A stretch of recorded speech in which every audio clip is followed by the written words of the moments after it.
ಬಿಟ್ಟು ಎಷ್ಟು ದಿನ ಆಯಿತು? ಈಗ ಬಿಟ್ಟಿಲ್ಲ, ನೀರೇ ಬಿಟ್ಟಿಲ್ಲ ಗದ್ದೆಗೆ? ಒಂದು ಅಪ್ಪ ಇದೆ ಬಿಟ್ಟಿರ್ಬೇಕು ಈಗ, ಹಾಂ. ಒಂದು ಅಪ್ಪ ಎರಡಪ್ಪ ತಿರ್ಬೇಕು. ಹ್ಞೂ ಹಂಗಾಗಿ ನೀರು ಬಿಡಬೇಕು, ಎಲ್ಲ ಒಣಗೋಗ್ತಾ ಇದೆ. ಎಲ್ಲ ಒಂದು ಮಳೆನಾರು ಉಯ್ಬೇಕು ಇಲ್ಲಾಂದರೆ. ಮಳೆ ಉಯ್ಯುವಾಗ ಮಳೆ ಉಯ್ದು ಆಯ್ತು ಮಳೆ ಉಯ್ದು. ಹಂಗಾರೆ ಈ ಸರಿ ಓಟ್ ಯಾರಿಗೆ? ದೇವೇಗೌಡ್ರಿಗೆ ಯಾರಿಗೆ? ಯಾರು ಹೇಳಿದ್ನಲ್ಲ ಮತ್ತೆ. ಹಾಂ. ಹಾಗಾಗಿ ಎಲ್ಲ ಗೌಡ್ರು ಬೆಟ್ರು ನೀವು, ದೇವೇಗೌಡರು ಬೆಟ್ರು ಅಂತ ಕಾಣುತ್ತೆ. ಯಾರೋ ಒಂದು ಒಳ್ಳೆಯವ್ರು ಬರಬೇಕು ಅಂತ. ಬರ್ಬೇಕು ನಮ್ಗೆ. ಏನು ಮಾಡ್ಬೇಕು ಬಂದವ್ರು ನಿಮಗೆ? ಯಾರು ರೈತರಿಗೆ ಏನು ಸಹಾಯ ಮಾಡಬೇಕು? ಗೆದ್ದವ್ರು ಏನೇನು ಮಾಡ್ಬೇಕು ಹೇಳಿ? ಒಂದು ರೋಡು ಪಾಡು ಇನ್ನೊಂದು ರೋಡ್ ಮಾಡಿಲ್ಲ. ಗದ್ದೆ ರೋಡ್ ಮಾಡಿಲ್ಲ. ಎಷ್ಟು ವರ್ಷದಿಂದ ಮಾಡಿಲ್ಲ? ಅರ್ಧ ಮಾಡಿದ್ರು. ಎಷ್ಟು ವರ್ಷದಿಂದ ಗೌಡ್ರ? ಎಷ್ಟು ವರ್ಷ ಆಯ್ತು?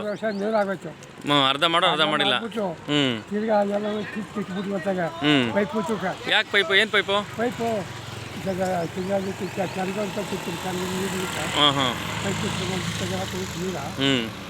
ಮತ್ತೆ ತಿರ್ಗಲು ಕತ್ತೆ ಒಂದ ಕೂತ್ಕೊಳ್ಳಿ.